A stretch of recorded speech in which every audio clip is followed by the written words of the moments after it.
Hello dears, welcome to my channel.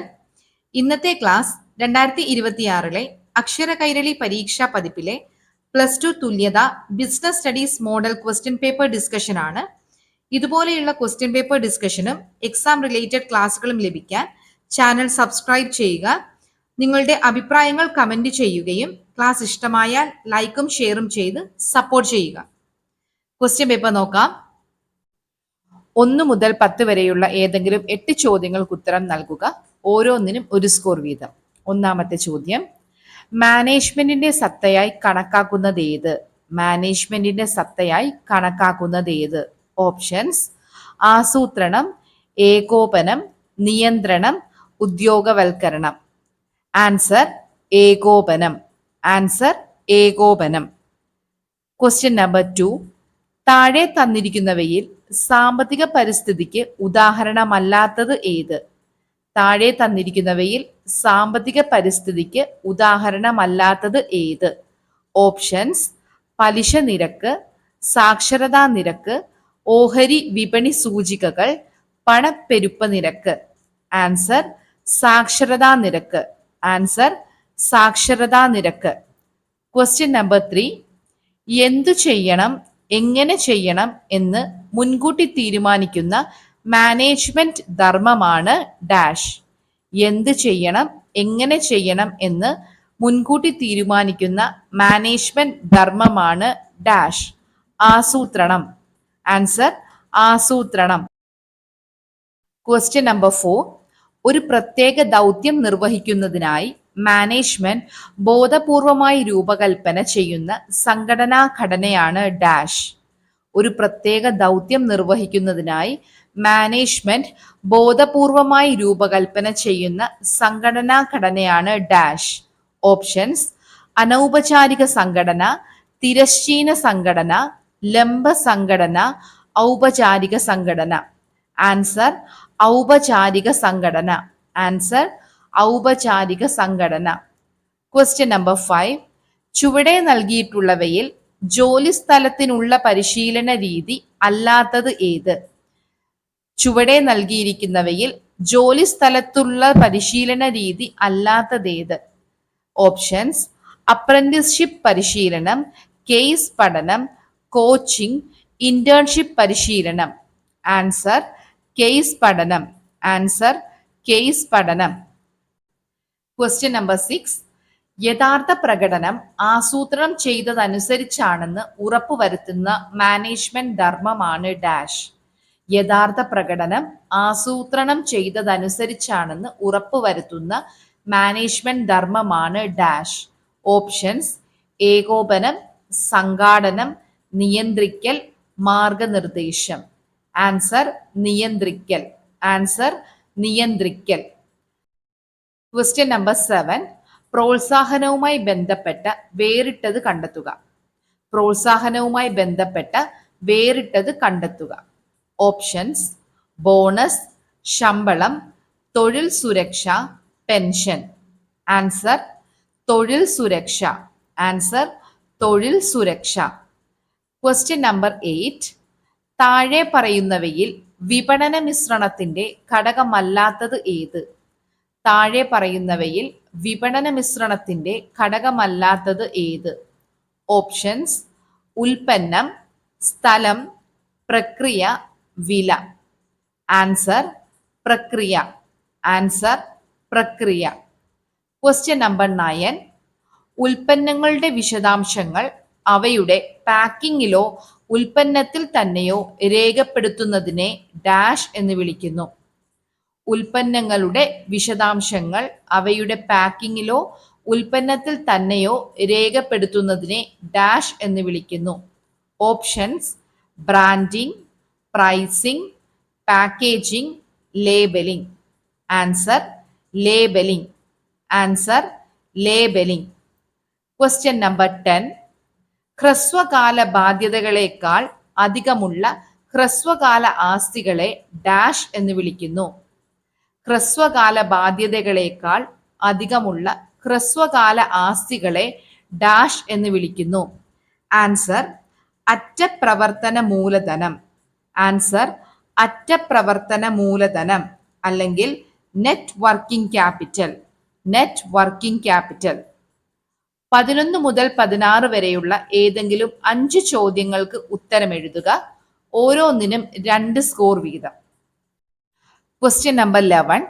Management തത്വങ്ങളുടെ ഏതെങ്കിലും 2 സ്വഭാവ സവിശേഷതകൾ പ്രസ്താവിക്കുക. മാനേജ്മെന്റ് തത്വങ്ങളുടെ ഏതെങ്കിലും 2 സ്വഭാവ സവിശേഷതകൾ പ്രസ്താവിക്കുക. മാനേജ്മെന്റ് തത്വങ്ങൾ. ഒരു മാനേജർക്ക് പ്രവർത്തിക്കുവാനുള്ള മാർഗരേഖയാണ് മാനേജ്മെന്റ് തത്വങ്ങൾ. ഒരു മാനേജർക്ക് പ്രവർത്തിക്കുവാനുള്ള മാർഗരേഖയാണ് മാനേജ്മെന്റ് തത്വങ്ങൾ. ഇവ മാനേജർമാരുടെ പെരുമാറ്റത്തെയും തീരുമാനങ്ങളെയും സ്വാധീനിക്കുന്ന പൊതു മാർഗനിർദ്ദേശങ്ങളാണ്. ഇവ മാനേജർമാരുടെ പെരുമാറ്റത്തെയും തീരുമാനങ്ങളെയും സ്വാധീനിക്കുന്ന പൊതു മാർഗനിർദ്ദേശങ്ങളാണ്. ഇനി മാനേജ്മെന്റ് തത്വങ്ങളുടെ സവിശേഷതകൾ നോക്കാം. 1. സാർവലൗകിക ഉപയോഗം. സാർവലൗകിക ഉപയോഗം. 2. വഴക്കമുള്ളതാണ്. 2. വഴക്കമുള്ളതാണ്. 3. എല്ലാ തത്വങ്ങൾക്കും തുല്യ പ്രാധാന്യം. എല്ലാ തത്വങ്ങൾക്കും തുല്യ പ്രാധാന്യം. ഏതെങ്കിലും 2 എഴുതിയാൽ മതിയാകും. Question number 12. മാനേജ്മെന്റ് ബഹുവിധമാനമുള്ളതാണ്. മാനേജ്മെന്റിന്റെ ഏതെങ്കിലും 2 മാനങ്ങൾ പട്ടികപ്പെടുത്തുക. മാനേജ്മെന്റ് ബഹുവിധമാനമുള്ളതാണ്. മാനേജ്മെന്റിന്റെ ഏതെങ്കിലും 2 മാനങ്ങൾ പട്ടികപ്പെടുത്തുക. ആൻസർ: വിവിധ മാനങ്ങളുള്ള ഒരു സങ്കീർണ പ്രക്രിയയാണ് മാനേജ്മെന്റ്. വിവിധ മാനങ്ങളുള്ള ഒരു സങ്കീർണ പ്രക്രിയയാണ് മാനേജ്മെന്റ്. ഇതിന് പ്രവൃത്തി മാനേജ്മെന്റ്, വ്യക്തി മാനേജ്മെന്റ്, ക്രിയാ മാനേജ്മെന്റ് എന്നിങ്ങനെ 3 വ്യത്യസ്ത മാനങ്ങളുണ്ട്. പ്രവൃത്തി മാനേജ്മെന്റ്, വ്യക്തി മാനേജ്മെന്റ്, ക്രിയാ മാനേജ്മെന്റ് എന്നിങ്ങനെ 3 വ്യത്യസ്ത മാനങ്ങളുണ്ട്. Question number 13. ആസൂത്രണത്തിന്റെ ഏതെങ്കിലും 2 പരിമിതികൾ പ്രസ്താവിക്കുക. ആസൂത്രണത്തിന്റെ ഏതെങ്കിലും 2 പരിമിതികൾ പ്രസ്താവിക്കുക. ആൻസർ: ഏതൊരു പ്രവൃത്തിയും ആരംഭിക്കുന്നതിന് മുൻപ് ആ പ്രവൃത്തിയെ സംബന്ധിച്ച് നിരവധി തീരുമാനങ്ങൾ എടുക്കേണ്ടതുണ്ട്. ഇത്തരം തീരുമാനങ്ങളുടെ ആകെ തുകയാണ് ആസൂത്രണം. ഏതൊരു പ്രവൃത്തിയും ആരംഭിക്കുന്നതിന് മുൻപ് ആ പ്രവൃത്തിയെ സംബന്ധിച്ച് നിരവധി തീരുമാനങ്ങൾ എടുക്കേണ്ടതുണ്ട്. ഇത്തരം തീരുമാനങ്ങളുടെ ആകെ തുകയാണ് ആസൂത്രണം. ആസൂത്രണത്തിന്റെ പരിമിതികൾ: 1. ആസൂത്രണം സർഗാത്മകതയെയും ചിന്തകളെയും പരിമിതപ്പെടുത്തുന്നു. ആസൂത്രണം സർഗാത്മകതയെയും ചിന്തകളെയും പരിമിതപ്പെടുത്തുന്നു. 2. ആസൂത്രണം ചെലവേറിയ പ്രക്രിയയാണ്. ആസൂത്രണം ചെലവേറിയ പ്രക്രിയയാണ്. 3. ആസൂത്രണം വിജയം ഉറപ്പുവരുത്തുന്നില്ല. ആസൂത്രണം വിജയം ഉറപ്പുവരുത്തുന്നില്ല. ഏതെങ്കിലും 2 എഴുതിയാൽ മതിയാകും. Question number 14. ഉപഭോക്തൃ സംരക്ഷണ നിയമം അനുസരിച്ചുള്ള ഏതെങ്കിലും 2 ഉപഭോക്തൃ അവകാശങ്ങൾ പട്ടികപ്പെടുത്തുക. ഉപഭോക്തൃ സംരക്ഷണ നിയമം അനുസരിച്ചുള്ള ഏതെങ്കിലും 2 ഉപഭോക്തൃ അവകാശങ്ങൾ പട്ടികപ്പെടുത്തുക. ആൻസർ: 1986 ഉപഭോക്തൃ സംരക്ഷണ നിയമം ഉപഭോക്താക്കൾക്ക് ചില മൗലികമായ അവകാശങ്ങൾ നൽകുന്നു. 1986 ഉപഭോക്തൃ സംരക്ഷണ നിയമം ഉപഭോക്താക്കൾക്ക് ചില മൗലികമായ അവകാശങ്ങൾ നൽകുന്നു. ഭാരതത്തിലെ ഉപഭോക്താക്കളുടെ മാഗ്ന കാർട്ട എന്ന് വിശേഷിപ്പിക്കാവുന്ന നിയമമാണിത്. ഭാരതത്തിലെ ഉപഭോക്താക്കളുടെ മാഗ്ന കാർട്ട എന്ന് വിശേഷിപ്പിക്കാവുന്ന നിയമമാണിത്. ഈ നിയമം ഉപഭോക്താക്കൾക്ക് 6 അവകാശങ്ങൾ നൽകുന്നു. 1. അറിയുവാനുള്ള അവകാശം. അറിയുവാനുള്ള അവകാശം. 2. തിരഞ്ഞെടുക്കുവാനുള്ള അവകാശം. 2. തിരഞ്ഞെടുക്കുവാനുള്ള അവകാശം. 3. പരാതിപ്പെടുവാനുള്ള അവകാശം. പരാതിപ്പെടുവാനുള്ള അവകാശം. ഇതിലേതെങ്കിലും 2 എഴുതിയാൽ മതിയാകും. Question number 15. മേൽനോട്ടത്തിന്റെ ഏതെങ്കിലും 2 പ്രാധാന്യം വ്യക്തമാക്കുക. മേൽനോട്ടത്തിന്റെ ഏതെങ്കിലും 2 പ്രാധാന്യം വ്യക്തമാക്കുക. ആൻസർ: മാർഗനിർദ്ദേശം നൽകുന്ന പ്രക്രിയയിലെ ഒരു മുഖ്യ ഘടകമാണ് മേൽനോട്ടം വഹിക്കൽ അഥവാ സൂപ്പർവിഷൻ. മാർഗനിർദ്ദേശം നൽകുന്ന പ്രക്രിയയിലെ ഒരു മുഖ്യ ഘടകമാണ് മേൽനോട്ടം വഹിക്കൽ അഥവാ സൂപ്പർവിഷൻ. കീഴ് ജീവനക്കാരെ ഏൽപ്പിച്ച ജോലികൾ അവർ ആത്മാർത്ഥമായും കൃത്യതയോടെയും ചെയ്യുന്നുണ്ട് എന്ന് ഉറപ്പുവരുത്തുന്നതിനും ആവശ്യമായ നിർദ്ദേശങ്ങൾ തിരുത്തലുകളും നൽകുന്നതിനും മേൽനോട്ടം അനിവാര്യമാണ്. 1. ജോലിക്കാരുമായി നല്ല വ്യക്തിബന്ധം ഉണ്ടാക്കാൻ സാധിക്കുന്നു. ജോലിക്കാരുമായി നല്ല വ്യക്തിബന്ധം ഉണ്ടാക്കാൻ സാധിക്കുന്നു. 2. ജോലിക്കാരുടെ കാര്യക്ഷമത വർദ്ധിക്കുന്നു. ജോലിക്കാരുടെ കാര്യക്ഷമത വർദ്ധിക്കുന്നു. 3. ജോലിക്കാർക്ക് പ്രചോദനം ഉണ്ടാകുന്നു. ജോലിക്കാർക്ക് പ്രചോദനം ഉണ്ടാകുന്നു. 4. ആശയവിനിമയം മെച്ചപ്പെടുന്നു. 4. ആശയവിനിമയം മെച്ചപ്പെടുന്നു. ഇതിലേതെങ്കിലും രണ്ടെണ്ണം എഴുതിയാൽ മതിയാകും. Question number 16. സാധാരണയായി ഉപയോഗിക്കുന്ന ഏതെങ്കിലും 4 വിക്രിയ സംവർധന പ്രവർത്തനങ്ങൾ പട്ടികപ്പെടുത്തുക. സാധാരണയായി ഉപയോഗിക്കുന്ന ഏതെങ്കിലും 4 വിക്രിയ സംവർധന പ്രവർത്തനങ്ങൾ പട്ടികപ്പെടുത്തുക. ആൻസർ: ഉപഭോക്താക്കളെ ഒരു ഉൽപ്പന്നം വാങ്ങാൻ പ്രോത്സാഹിപ്പിക്കുന്നതിനായി സ്വീകരിക്കുന്ന ഹ്രസ്വകാല പ്രചാരണ പ്രവർത്തനങ്ങളെയാണ് വിക്രിയ സംവർധനം എന്ന് പറയുന്നത്. ഉപഭോക്താക്കളെ ഒരു ഉൽപ്പന്നം വാങ്ങാൻ പ്രോത്സാഹിപ്പിക്കുന്നതിനായി സ്വീകരിക്കുന്ന ഹ്രസ്വകാല പ്രചാരണ പ്രവർത്തനങ്ങളെയാണ് വിക്രിയ സംവർധനം എന്ന് പറയുന്നത്. പ്രധാന വിക്രിയ സംവർധന പ്രവർത്തനങ്ങൾ: 1. റിബേറ്റ്, 2. ഡിസ്കൗണ്ട്, 3. റീഫണ്ട്, 4. സമ്മാനങ്ങൾ. 1 റിബേറ്റ്, 2 ഡിസ്കൗണ്ട്, 3 റീഫണ്ട്, 4 സമ്മാനങ്ങൾ. 17 മുതൽ 22 വരെയുള്ള ഏതെങ്കിലും 5 ചോദ്യങ്ങൾക്ക് ഉത്തരം നൽകുക. ഓരോന്നിനും 3 സ്കോർ വീതം. Question number 17. Scalar chain, gangplank എന്നിവ വിശദീകരിക്കുക. സ്കാലർ ചെയിൻ, ഗ്യാങ് പ്ലാങ് എന്നിവ വിശദീകരിക്കുക. സ്കാലർ ചെയിൻ അഥവാ അധികാര ശ്രേണി ഒരു സ്ഥാപനത്തിലെ മേലുദ്യോഗസ്ഥന്മാരും കീഴ് ജീവനക്കാരും അവരുടെ അധികാരത്തെ അടിസ്ഥാനമാക്കി ക്രമീകരിച്ചിരിക്കുന്ന ഔപചാരിക നിരയാണ് അധികാര ശ്രേണി. ഇനി ഗ്യാങ് പ്ലാങ് എന്താണെന്ന് നോക്കാം. അത്യാവശ്യ ഘട്ടങ്ങളിൽ വേഗത്തിൽ തീരുമാനങ്ങൾ എടുക്കുന്നതിനായി ഒരേ തലത്തിൽ വരുന്ന മാനേജർമാർക്കിടയിൽ നേരിട്ട് ആശയവിനിമയം അനുവദിക്കുന്ന രീതിയാണ് ഗ്യാങ് പ്ലാങ്. അത്യാവശ്യ ഘട്ടങ്ങളിൽ വേഗത്തിൽ തീരുമാനങ്ങൾ എടുക്കുന്നതിനായി ഒരേ തലത്തിൽ വരുന്ന മാനേജർമാർക്കിടയിൽ നേരിട്ട് ആശയവിനിമയം അനുവദിക്കുന്ന രീതിയാണ് ഗ്യാങ് പ്ലാങ്. Question number 18. റിക്രൂട്ട്മെന്റിന്റെ വിവിധ ആന്തരിക ഉറവിടങ്ങൾ ചുരുക്കി വിശദീകരിക്കുക.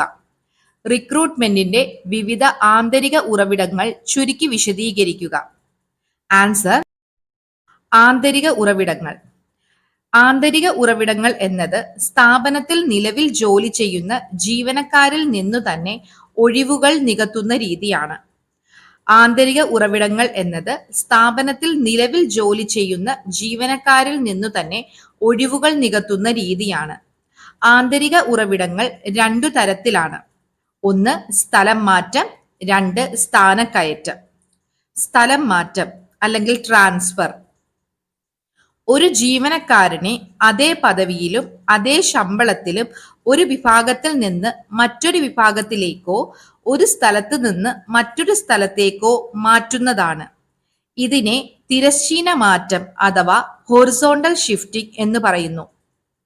ഒരു ജീവനക്കാരനെ അതേ പദവിയിലും അതേ ശമ്പളത്തിലും ഒരു വിഭാഗത്തിൽ നിന്ന് മറ്റൊരു വിഭാഗത്തിലേക്കോ ഒരു സ്ഥലത്ത് നിന്ന് മറ്റൊരു സ്ഥലത്തേക്കോ മാറ്റുന്നതാണ്. ഇതിനെ തിരശ്ചീന മാറ്റം അഥവാ ഹൊറിസോണ്ടൽ ഷിഫ്റ്റിംഗ് എന്നും പറയുന്നു. സ്ഥാനക്കയറ്റം, പ്രമോഷൻ ഒരു ജീവനക്കാരനെ ഉയർന്ന പദവിയിലേക്കും കൂടുതൽ ഉത്തരവാദിത്വവും ശമ്പളവുമുള്ള സ്ഥാനത്തേക്കും ഉയർത്തുന്നതാണ്. ഇതിനെ ലംബമായ മാറ്റം എന്ന് പറയുന്നു. സ്ഥാനക്കയറ്റം, പ്രമോഷൻ ഒരു ജീവനക്കാരനെ ഉയർന്ന പദവിയിലേക്കും കൂടുതൽ ഉത്തരവാദിത്വവും ശമ്പളവുമുള്ള സ്ഥാനത്തേക്കും ഉയർത്തുന്നതാണ്. ഇതിനെ ലംബമായ മാറ്റം അഥവാ വെർട്ടിക്കൽ ഷിഫ്റ്റിംഗ് എന്നും പറയുന്നു. Question number 19. ഉപഭോക്തൃ സംരക്ഷണ നിയമത്തിന് കീഴിലുള്ള ത്രിതല പ്രശ്ന പരിഹാര സംവിധാനത്തെക്കുറിച്ച് വ്യക്തമാക്കുക. ഉപഭോക്തൃ സംരക്ഷണ നിയമത്തിന് കീഴിലുള്ള ത്രിതല പ്രശ്ന പരിഹാര സംവിധാനത്തെക്കുറിച്ച് വ്യക്തമാക്കുക. ആൻസർ: 1986 ഉപഭോക്തൃ സംരക്ഷണ നിയമപ്രകാരം ഉപഭോക്താക്കളുടെ പരാതികൾ പരിഹരിക്കാൻ ത്രിതല പ്രശ്ന പരിഹാര സംവിധാനം നിലവിലുണ്ട്. 1986 ഉപഭോക്തൃ സംരക്ഷണ നിയമപ്രകാരം ഉപഭോക്താക്കളുടെ പരാതികൾ പരിഹരിക്കാൻ ത്രിതല പ്രശ്ന പരിഹാര സംവിധാനം നിലവിലുണ്ട്. 1. ജില്ലാ ഫോറം അഥവാ ഡിസ്ട്രിക്ട് ഫോറം. ജില്ലാ തലത്തിൽ പ്രവർത്തിക്കുന്ന പ്രശ്ന പരിഹാര സമിതിയാണ്. ജില്ലാ തലത്തിൽ പ്രവർത്തിക്കുന്ന പ്രശ്ന പരിഹാര സമിതിയാണ്. ഉപഭോക്താക്കളുടെ പരാതികൾ പരിഗണിച്ച് തീർപ്പാക്കുന്നു. ഉപഭോക്താക്കളുടെ പരാതികൾ പരിഹരിച്ച് തീർപ്പാക്കുന്നു. 50 ലക്ഷത്തിൽ താഴെ മൂല്യമുള്ള സാധനങ്ങളോ സേവനങ്ങളോ സംബന്ധിക്കുന്ന പരാതികൾ ജില്ലാ ഫോറത്തിലാണ് സമർപ്പിക്കേണ്ടത്. 50 ലക്ഷത്തിൽ താഴെ മൂല്യമുള്ള സാധനങ്ങളോ സേവനങ്ങളോ സംബന്ധിക്കുന്ന പരാതികൾ ജില്ലാ ഫോറത്തിലാണ് സമർപ്പിക്കേണ്ടത്. 2. സംസ്ഥാന കമ്മീഷൻ. സംസ്ഥാന കമ്മീഷൻ സംസ്ഥാന തലത്തിൽ പ്രവർത്തിക്കുന്ന സമിതിയാണ്. സംസ്ഥാന തലത്തിൽ പ്രവർത്തിക്കുന്ന സമിതിയാണ്. ജില്ലാ ഫോറത്തിന്റെ വിധിക്കെതിരായ അപ്പീലുകൾ പരിഗണിക്കുന്നു. ജില്ലാ ഫോറത്തിന്റെ വിധിക്കെതിരായ അപ്പീലുകൾ പരിഹരിക്കുന്നു. സംസ്ഥാനതല പരാതികളും പരിഗണിക്കുന്നു. സംസ്ഥാനതല പരാതികളും പരിഗണിക്കുന്നു. 50 ലക്ഷത്തിന് മുകളിൽ 2 കോടിയിൽ താഴെ മൂല്യമുള്ള സാധനങ്ങളെയോ സേവനങ്ങളെയോ സംബന്ധിക്കുന്ന പരാതികൾ സംസ്ഥാന കമ്മീഷനിലാണ് സമർപ്പിക്കേണ്ടത്. 50 ലക്ഷത്തിന് മുകളിൽ 2 കോടിയിൽ താഴെ മൂല്യമുള്ള സാധനങ്ങളെയോ സേവനങ്ങളെയോ സംബന്ധിക്കുന്ന പരാതികൾ സംസ്ഥാന കമ്മീഷനിലാണ് സമർപ്പിക്കേണ്ടത്. 3. ദേശീയ കമ്മീഷൻ. ദേശീയ കമ്മീഷൻ ദേശീയ തലത്തിൽ പ്രവർത്തിക്കുന്ന പരമോന്നത ഉപഭോക്തൃ പ്രശ്ന പരിഹാര സമിതിയാണ്. ദേശീയ തലത്തിൽ പ്രവർത്തിക്കുന്ന പരമോന്നത ഉപഭോക്തൃ പ്രശ്ന പരിഹാര സമിതിയാണ്. സംസ്ഥാന കമ്മീഷന്റെ വിധിക്കെതിരായ അപ്പീലുകൾ പരിഗണിക്കുന്നു. സംസ്ഥാന കമ്മീഷന്റെ വിധിക്കെതിരായ അപ്പീലുകൾ പരിഗണിക്കുന്നു. ഉയർന്ന മൂല്യമുള്ള പരാതികളും തീർപ്പാക്കുന്നു. ഉയർന്ന മൂല്യമുള്ള പരാതികളും തീർപ്പാക്കുന്നു. 2 കോടിയോ അതിൽ കൂടുതലോ മൂല്യമുള്ള സാധനങ്ങളെയോ സേവനങ്ങളെയോ സംബന്ധിക്കുന്ന പരാതികൾ ദേശീയ കമ്മീഷനിലാണ് സമർപ്പിക്കേണ്ടത്. 2 കോടിയോ അതിൽ കൂടുതലോ മൂല്യമുള്ള സാധനങ്ങളെയോ സേവനങ്ങളെയോ സംബന്ധിക്കുന്ന പരാതികൾ ദേശീയ കമ്മീഷനിലാണ് സമർപ്പിക്കേണ്ടത്. ടെക്സ്റ്റ് ബുക്കിൽ 1986 ഉപഭോക്തൃ സംരക്ഷണ നിയമത്തെക്കുറിച്ചാണ് പറഞ്ഞിരിക്കുന്നത്. 2019 ഉപഭോക്തൃ സംരക്ഷണ നിയമം വന്നതോടുകൂടി സമിതിയുടെ പേരിലും സാമ്പത്തിക പരിധിയിലും മാറ്റം വന്നിട്ടുണ്ട്. സമിതിയുടെ പേര് ജില്ലാ ഫോറം എന്നുള്ളത് ജില്ലാ ഉപഭോക്തൃ തർക്ക പരിഹാര കമ്മീഷൻ എന്നും, സംസ്ഥാന കമ്മീഷൻ എന്നുള്ളത് സംസ്ഥാന ഉപഭോക്തൃ തർക്ക പരിഹാര കമ്മീഷൻ എന്നും, ദേശീയ കമ്മീഷൻ എന്നുള്ളത് ദേശീയ ഉപഭോക്തൃ തർക്ക പരിഹാര കമ്മീഷൻ എന്നും ആയി. സാമ്പത്തിക പരിധി 1986 ജില്ലാ ഫോറം 20 ലക്ഷം രൂപ വരെയായിരുന്നു. 2019 നിയമപ്രകാരം ജില്ലാ കമ്മീഷനിൽ 50 ലക്ഷം രൂപ വരെയാണ് പരിധി. സംസ്ഥാന കമ്മീഷൻ 20 ലക്ഷം മുതൽ 1 കോടി വരെയായിരുന്നു. സംസ്ഥാന കമ്മീഷന്റെ പുതിയ പരിധി 50 ലക്ഷം രൂപ മുതൽ 2 കോടി വരെയാണ്. ദേശീയ കമ്മീഷൻ 1 കോടിക്ക് മുകളിലായിരുന്നു. ഇപ്പോൾ ദേശീയ കമ്മീഷൻ 2 കോടിക്ക് മുകളിലാണ്. മാറ്റങ്ങൾ ശ്രദ്ധിക്കുക. 1986 ഓൺലൈൻ വാങ്ങലുകളെ കുറിച്ച് പ്രത്യേക വ്യവസ്ഥകളില്ലായിരുന്നു. 2019 ഇ കൊമേഴ്സ് അല്ലെങ്കിൽ ഓൺലൈൻ ഷോപ്പിംഗ് ഉപഭോക്താക്കൾക്കും സംരക്ഷണം നൽകി. കേന്ദ്ര ഉപഭോക്തൃ സംരക്ഷണ അതോറിറ്റി 1986 ഉണ്ടായിരുന്നില്ല. 2019 കേന്ദ്ര ഉപഭോക്തൃ സംരക്ഷണ അതോറിറ്റി രൂപീകരിച്ചു. ഉപഭോക്തൃ അവകാശങ്ങൾ സംരക്ഷിക്കുകയും തെറ്റായ പരസ്യങ്ങൾക്കെതിരെ നടപടി സ്വീകരിക്കാനും വേണ്ടിയാണ് കേന്ദ്ര ഉപഭോക്തൃ സംരക്ഷണ അതോറിറ്റി നിലവിൽ വന്നത്. മാറ്റങ്ങൾ ശ്രദ്ധിക്കുക. Question number 20. അധികാര കൈമാറ്റത്തിന്റെ വിവിധ ഘടകങ്ങൾ ഏതെല്ലാം? അധികാര കൈമാറ്റത്തിന്റെ വിവിധ ഘടകങ്ങൾ ഏതെല്ലാം? ആൻസർ: അധികാര കൈമാറ്റം എന്നത് ഒരു മാനേജർ തന്റെ കീഴ് ജീവനക്കാർക്ക് ജോലി ഏൽപ്പിക്കുകയും അത് ചെയ്യാൻ ആവശ്യമായ അധികാരം നൽകുകയും ജോലിയുടെ ഫലത്തിന് അവരെ ഉത്തരവാദികളാക്കുകയും ചെയ്യുന്ന പ്രക്രിയയാണ്. അധികാര കൈമാറ്റം എന്നത് ഒരു മാനേജർ തന്റെ കീഴ് ജീവനക്കാർക്ക് ജോലി ഏൽപ്പിക്കുകയും അത് ചെയ്യാൻ ആവശ്യമായ അധികാരം നൽകുകയും ജോലിയുടെ ഫലത്തിന് അവരെ ഉത്തരവാദികളാക്കുകയും ചെയ്യുന്ന പ്രക്രിയയാണ്. അധികാര കൈമാറ്റത്തിന് 3 പ്രധാന ഘടകങ്ങൾ ഉണ്ട്. ഒന്ന്, അധികാരം. ഒരു ജോലി ചെയ്യുന്നതിനും തീരുമാനങ്ങൾ എടുക്കുന്നതിനും കീഴ് ജീവനക്കാരന് നൽകുന്ന ഔദ്യോഗിക അവകാശമാണ് അധികാരം.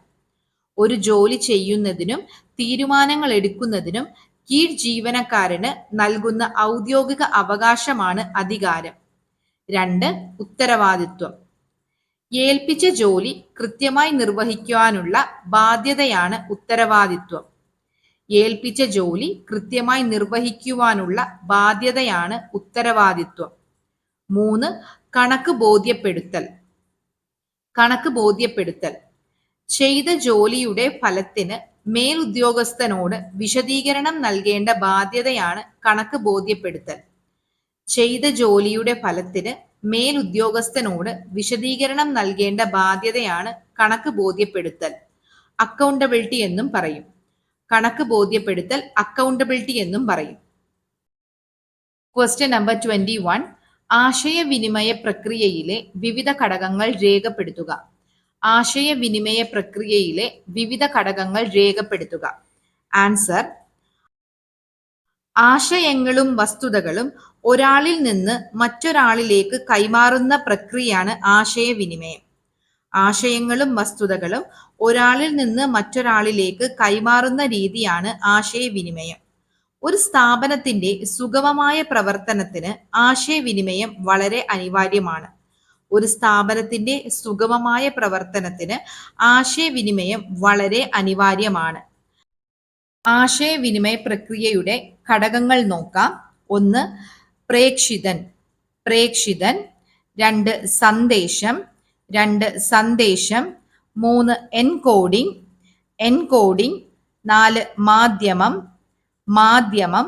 5, സ്വീകർത്താവ്. 6, ഡീകോഡിംഗ്. 7, ഫീഡ്ബാക്ക്. ഇതാണ് ആശയവിനിമയ പ്രക്രിയയുടെ ഘടകങ്ങൾ. Next question number 22. ധനകാര്യ തീരുമാനങ്ങൾക്ക് കീഴിൽ വരുന്ന വിവിധ തീരുമാനങ്ങൾ പട്ടികപ്പെടുത്തുക. ധനകാര്യ തീരുമാനങ്ങൾക്ക് കീഴിൽ വരുന്ന വിവിധ തീരുമാനങ്ങൾ പട്ടികപ്പെടുത്തുക. ആൻസർ: ധനകാര്യ മാനേജ്മെന്റിന്റെ പരമമായ ലക്ഷ്യം കമ്പനികളുടെ സമ്പത്ത് പരമാവധി വർദ്ധിപ്പിക്കുക എന്നതാണ്. ധനകാര്യ മാനേജ്മെന്റിന്റെ പരമമായ ലക്ഷ്യം കമ്പനികളുടെ സമ്പത്ത് പരമാവധി വർദ്ധിപ്പിക്കുക എന്നതാണ്. ധനകാര്യ തീരുമാനങ്ങൾക്ക് കീഴിൽ വരുന്ന വിവിധ തീരുമാനങ്ങൾ. 1, നിക്ഷേപ തീരുമാനം. നിക്ഷേപ തീരുമാനം. സ്ഥാപനത്തിന്റെ പണം ഏത് പദ്ധതികളിലും ആസ്തികളിലും എത്ര നിക്ഷേപിക്കണമെന്ന് തീരുമാനിക്കുന്നതാണ് നിക്ഷേപ തീരുമാനം. സ്ഥാപനത്തിന്റെ പണം ഏത് പദ്ധതികളിലും ആസ്തികളിലും എത്ര നിക്ഷേപിക്കണമെന്നത് തീരുമാനിക്കുന്നതാണ് നിക്ഷേപ തീരുമാനം. 2, ധനസമാഹരണ തീരുമാനം. ധനസമാഹരണ തീരുമാനം. സ്ഥാപനത്തിന് ആവശ്യമായ ധനം ഓഹരി, കടം, വായ്പ തുടങ്ങിയ ഉറവിടങ്ങളിൽ നിന്ന് എങ്ങനെ സമാഹരിക്കണമെന്ന് തീരുമാനിക്കുന്നതാണ് ധനസമാഹരണ തീരുമാനം. സ്ഥാപനത്തിന് ആവശ്യമായ ധനം ഓഹരി, കടം, വായ്പ തുടങ്ങിയ ഉറവിടങ്ങളിൽ നിന്ന് എങ്ങനെ സമാഹരിക്കണമെന്ന് തീരുമാനിക്കുന്നതാണ് ധനസമാഹരണ തീരുമാനം. 3, ലാഭവിഹിത തീരുമാനം. ലാഭവിഹിത തീരുമാനം. സ്ഥാപനം നേടിയ ലാഭത്തിൽ നിന്ന് എത്ര തുക ഓഹരി ഉടമകൾക്ക് ലാഭവിഹിതമായി നൽകണം, എത്ര തുക ഭാവിയിലെ വികസനത്തിനായി സ്ഥാപനത്തിൽ നിലനിർത്തണം എന്ന് തീരുമാനിക്കുന്നതാണ് ലാഭവിഹിത തീരുമാനം. സ്ഥാപനം നേടിയ ലാഭത്തിൽ നിന്ന് എത്ര തുക ഓഹരി ഉടമകൾക്ക് ലാഭവിഹിതമായി നൽകണം, എത്ര തുക ഭാവിയിലെ വികസനത്തിനായി സ്ഥാപനത്തിൽ നിലനിർത്തണം എന്ന് തീരുമാനിക്കുന്നതാണ് ലാഭവിഹിത തീരുമാനം. ഇന്നത്തെ ക്വസ്റ്റ്യൻ പേപ്പർ ഡിസ്കഷൻ ഇവിടെ കംപ്ലീറ്റ് ആവുകയാണ്. ഇനിയും ഇതുപോലെയുള്ള ക്വസ്റ്റ്യൻ പേപ്പർ ഡിസ്കഷനും എക്സാം റിലേറ്റഡ് ക്ലാസ്സുകളും ലഭിക്കാൻ ചാനൽ സബ്സ്ക്രൈബ് ചെയ്യുക. അഭിപ്രായങ്ങൾ കമന്റ് ചെയ്യുകയും ക്ലാസ് ഇഷ്ടമായാൽ ലൈക്കും ഷെയറും ചെയ്ത് സപ്പോർട്ട് ചെയ്യുക. Thank you every one.